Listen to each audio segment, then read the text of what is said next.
श्री कृष्ण कहते हैं, सोचिए, एक किसान बीज बोता है। आस पड़ोस के लोग उसकी मेहनत पर शक कर सकते हैं, कह सकते हैं कि फसल नहीं होगी, लेकिन किसान सफाई देने में समय बर्बाद नहीं करता। वह पानी देता है, देखभाल करता है और मौसम का इंतजार करता है। जब फसल उगती है तो सब कुछ खुद साबित हो जाता है। हमारे जीवन में भी यही होना चाहिए।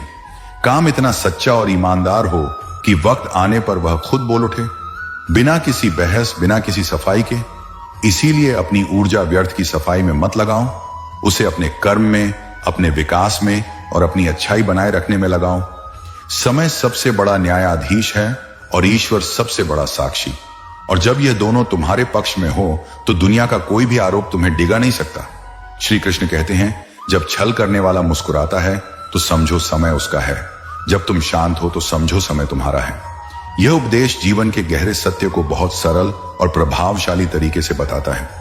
कोई व्यक्ति छल करता है और उस छल की वजह से वह कुछ पाता या जीतता है तो वह मुस्कुराता है, खुश होता है। वह समझता है कि आज का दिन उसके पक्ष में है, परिस्थिति उसके अनुकूल है।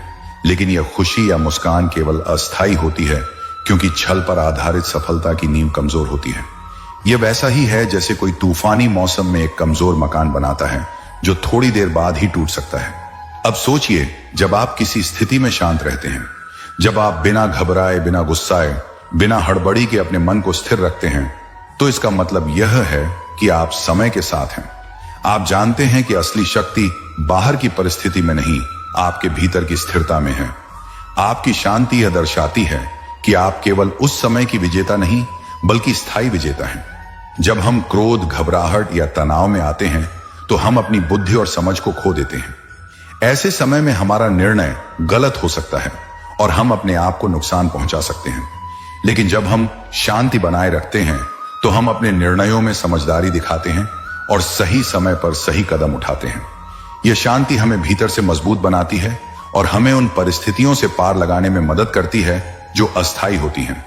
जीवन में कई बार ऐसा होता है कि हम उस छल या गलतफहमी का तुरंत जवाब देना चाहते हैं, अपनी बात साबित करना चाहते हैं, परंतु ऐसा करने से हम अपनी ऊर्जा और समय दोनों को व्यर्थ करते हैं। जब हम शांत रहते हैं तो हम यह जानते हैं कि समय हर चीज का हिसाब रखता है। जो लोग छल करते हैं उनका असली फल उन्हें ही मिलता है, चाहे वह तुरंत दिखे या बाद में। इसलिए जब कोई छल करके मुस्कुरा रहा हो तो आपको घबराने या प्रतिक्रिया देने की बजाय अपने मन को स्थिर रखना चाहिए, क्योंकि जो शांति से खड़ा रहता है वही अंत में जीतता है। उसकी जीत केवल बाहरी नहीं होती, बल्कि उसकी आत्मा भी शुद्ध और संतुष्ट होती है।